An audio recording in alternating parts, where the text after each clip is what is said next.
Hi everybody. This video discusses stability in the S-domain. We start off with defining relations between the time domain, the j omega domain, the frequency domain, and the S-domain, the Laplace domain. We have the time domain, and that's the domain we live in which we specify our requirements, for instance. And we specify our system by using differential equations. And by making our life much more easier, we defined the Laplace domain. And in that Laplace domain, we replaced the derivative of our signal, the ddt, by s. And then we have an algebraic equation which can be solved much more easier. Well, that s has been defined as lambda plus j omega. So when we look only to um, oscillation signals, so harmonic signals, and place lambda to 0, then we can replace s directly by j omega, and then we come from the Laplace domain easy in the frequency domain, the j omega domain. And by doing that, we can also go directly from the time domain towards the frequency domain by replacing the derivative ddt by j omega. So we have three domains with all these three domains different tools. Like in the time domain, we have the time graph. Then we look to aspects like overshoot or settling time. In the Laplace domain, we are going to look to pole zero plots, which is the topic of this video. And in the frequency domain, we look to Bode plots and Nyquist plots. Let's start off with defining poles and zero, and we start with a general differential equation. And in that differential equation, y is the output signal of my system and x is the input signal towards my system. And at this side of the equation, we have the nth derivative of my output signal. So we have an nth differential equation over here. Suppose n is 5, so then it's the fifth derivative over here. On the other side of the equation, the right side, we have the mth derivative of the input signal. Suppose m is 4, then we have the fourth derivative over here. And now we can define a transfer function by replacing, first of all, the ddt by s. So we're going directly to the s domain.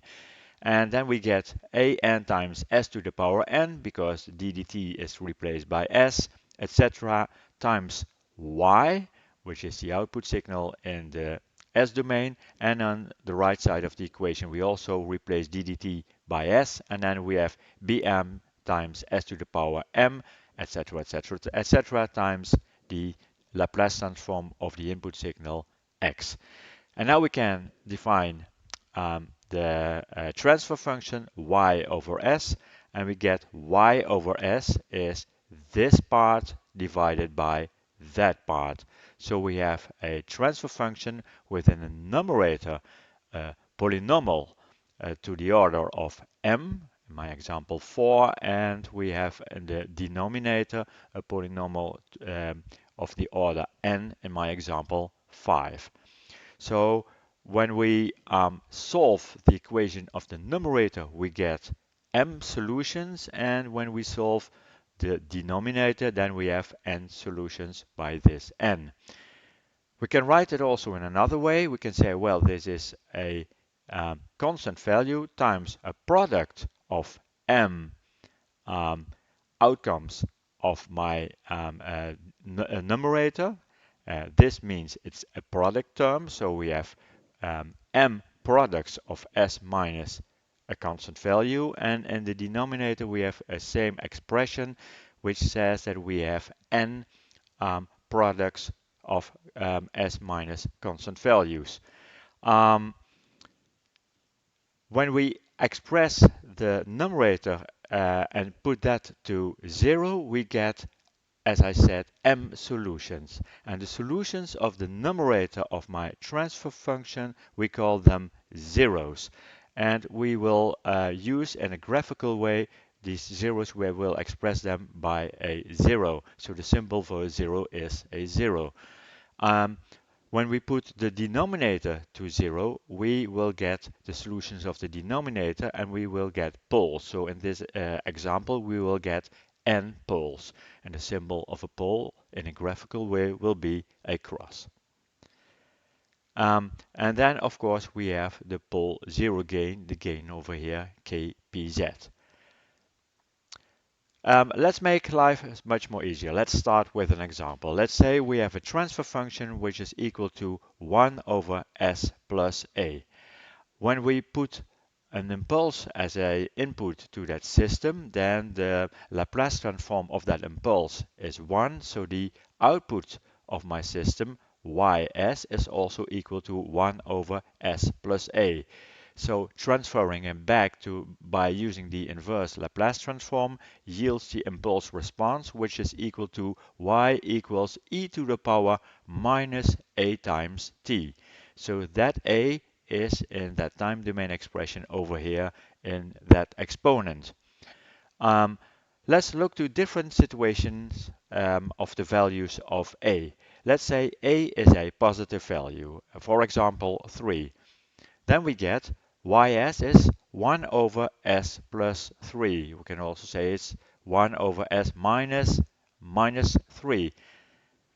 In the time domain, we get the outcome of the impulse response, y is equal to e to the power minus 3 times t. So that minus 3 over here in the denominator equals the minus 3 over here. In the example in which we set a to a negative value, for instance minus 6, we get ys is equal to 1 over s minus 6. So the impulse response in the time domain equals y is e to the power 6 times t. So the 6 over here will come in this exponent over here.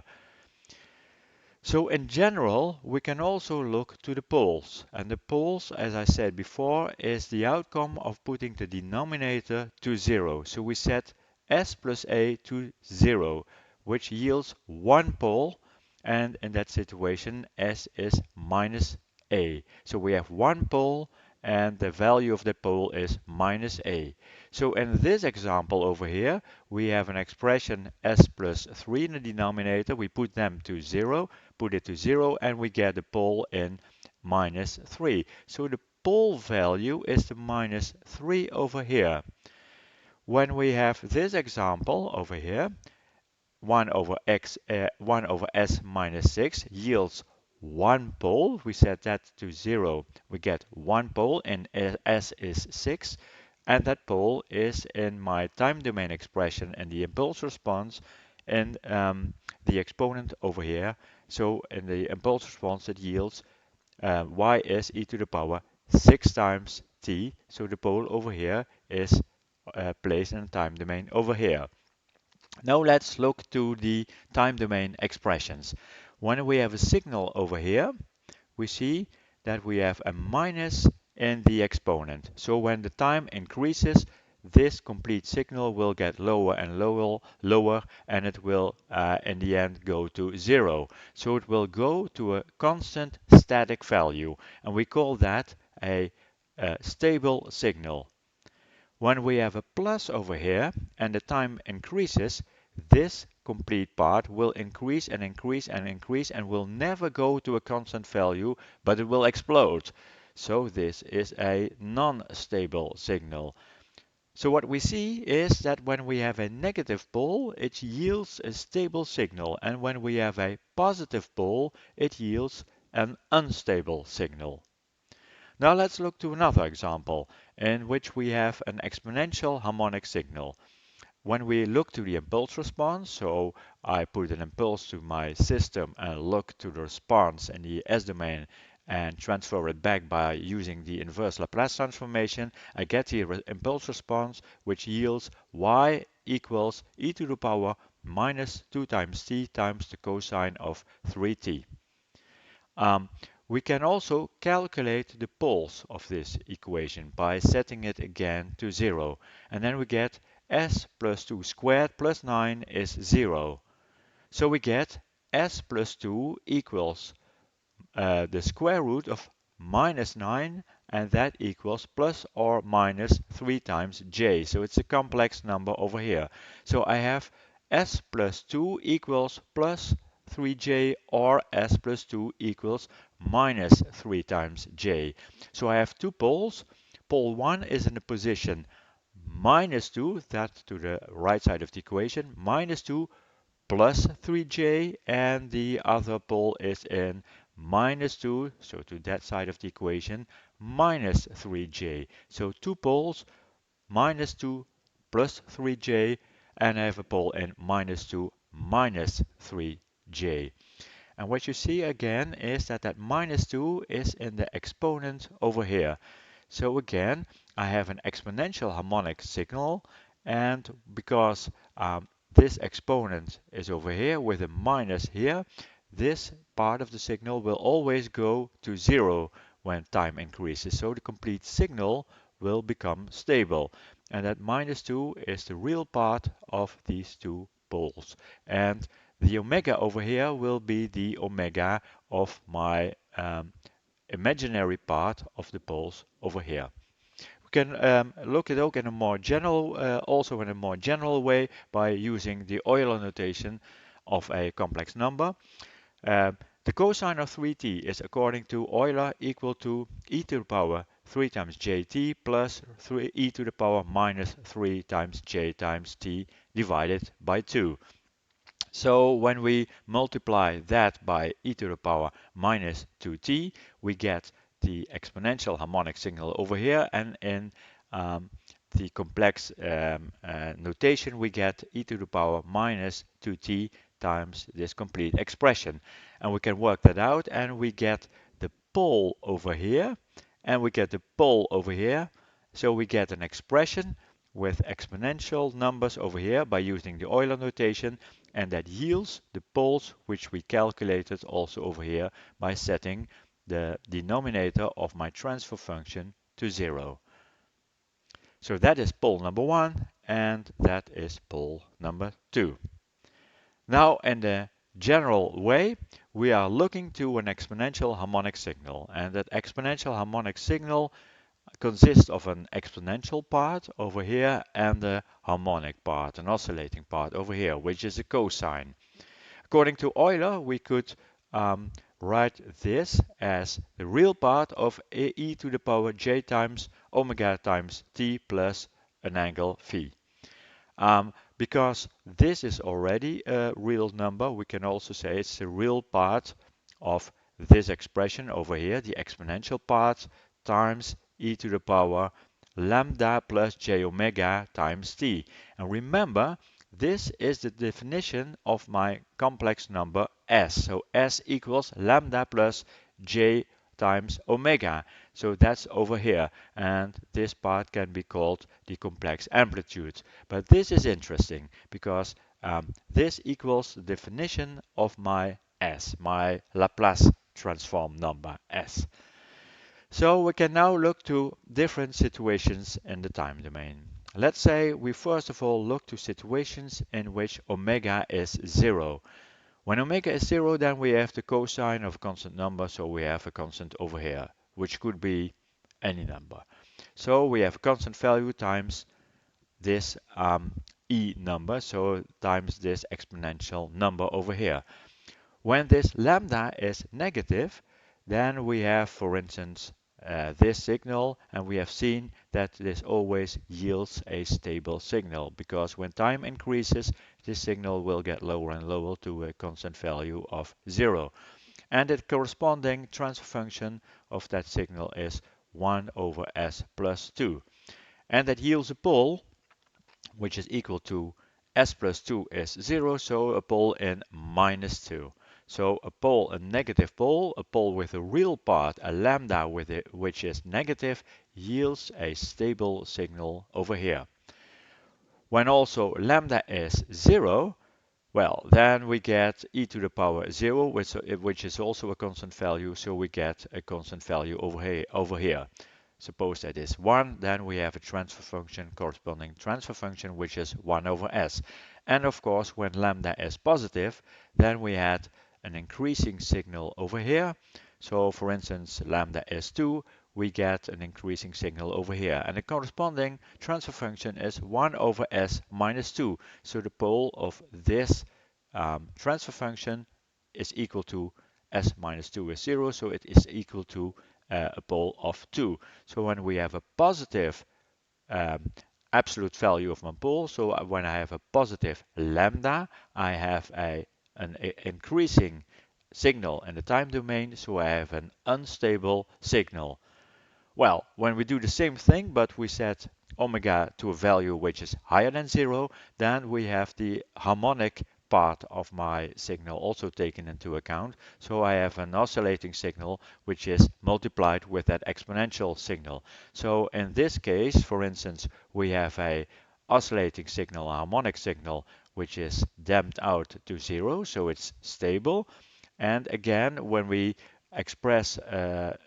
when we use an example over here, and we have, for instance, lambda set to minus 2 and omega set to 3, we can see that when we calculate the poles by setting um, the denominator of the corresponding transfer function to 0, it yields two poles and minus 2 plus or minus 3 times j. So again, it becomes stable because the real part of the pole is negative. So the lambda is negative, which yields a stable signal.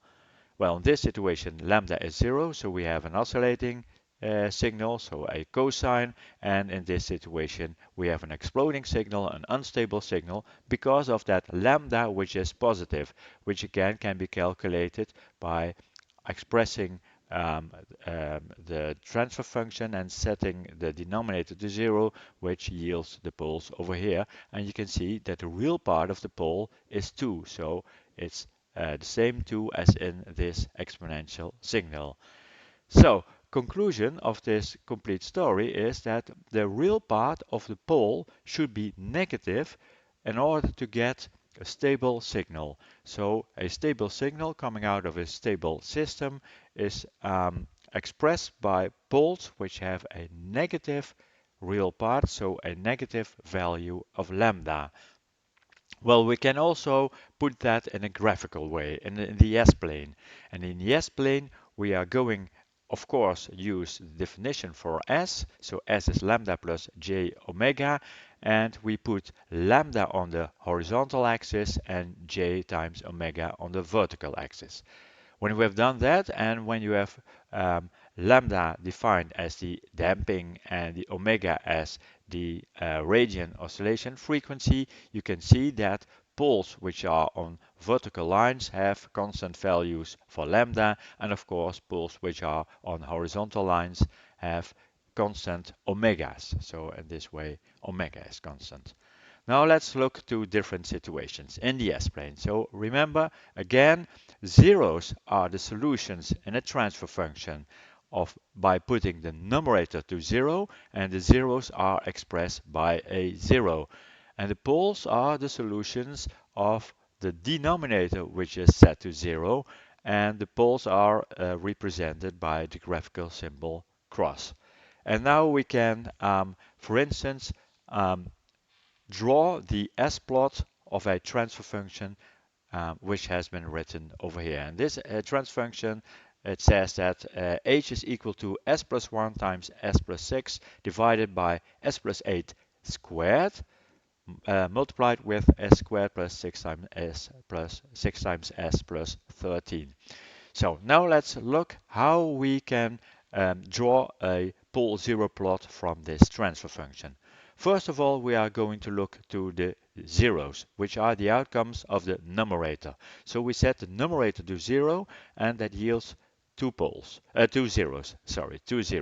So we can set them in the S domain. We can set the numerator to 0, and then we get S is minus 1, so a 0 in minus 1, or S is minus 6, so we have also a 0 in minus 6. So we draw the S-plot, lambda on the horizontal axis and j times omega on the vertical axis, and we have two zeros, one over here in minus 1 and one over here in minus 6. In the denominator, we have a fourth order polynomial because this part is something with s squared, and also in this part we have an s squared. So this will yield four poles.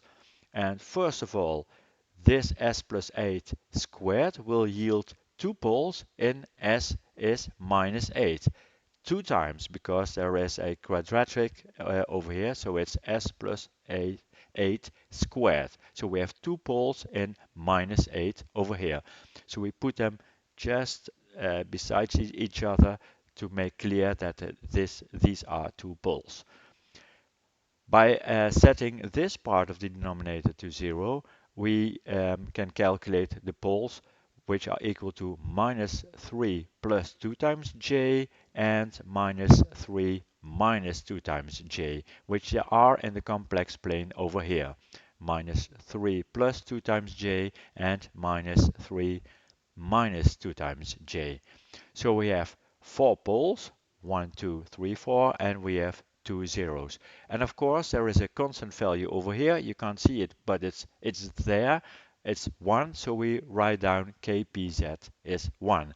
Because when there is a 5, you have the same poles and zeros, but another system because the system gain is increased in that situation. So we often write kpz also in that S-plane over here.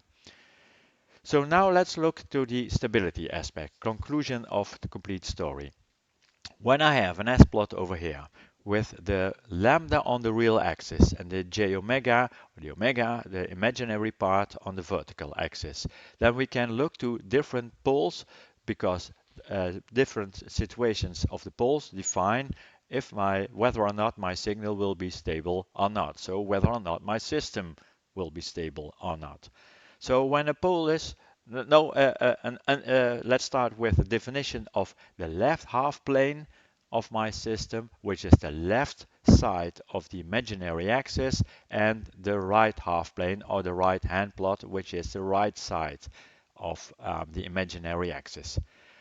When a pole is placed over here, then we have a corresponding time signal which is always stable because it's decreasing and going to a constant stable value. So a pole over here yields a stable signal. So a pole over here um, implies that it contributes to a stable system. When I have a pole over here, then I still have a stable signal because it still goes to 0, but it goes to 0 in a faster way. When I have a pole over here, we have seen that the exponential part increases. So a pole in the right hand plot or in the right half plane will yield a signal which explodes, which will increase over and over. When we have a pole over here, it will do the same thing, but only faster. When we have two complex poles on the imaginary axis, then the lambda is 0 and we have only an oscillating part, so only an harmonic part, so we have a sine or a cosine over here. When they are further away from the origin, but on the imaginary axis, we still have an oscillating signal, but with a higher oscillation frequency because my omega has a higher value. When I have a pole, a complex pole over here and a corresponding pole over here, then we have a decreasing exponential harmonic signal, so it corresponds with a stable pole, a stable signal. And of course, when a pole is in this situation with a corresponding pole over here, then we have an increasing exponential harmonic signal, so an unstable signal. Summarized, when you want to look to stability of a system, you have to look to the poles of your transfer function. And in order to have a stable system, all poles should be in the left half plane or in the left hand plot of your S-plot. When one pole or more poles are in the right half plane or in the right hand plot, then your system will be unstable because there will also always be a corresponding signal which will explode, so it will yield an unstable signal. So again, all poles of your system have to be in the left hand plot, so in the left half plane of your S-plot.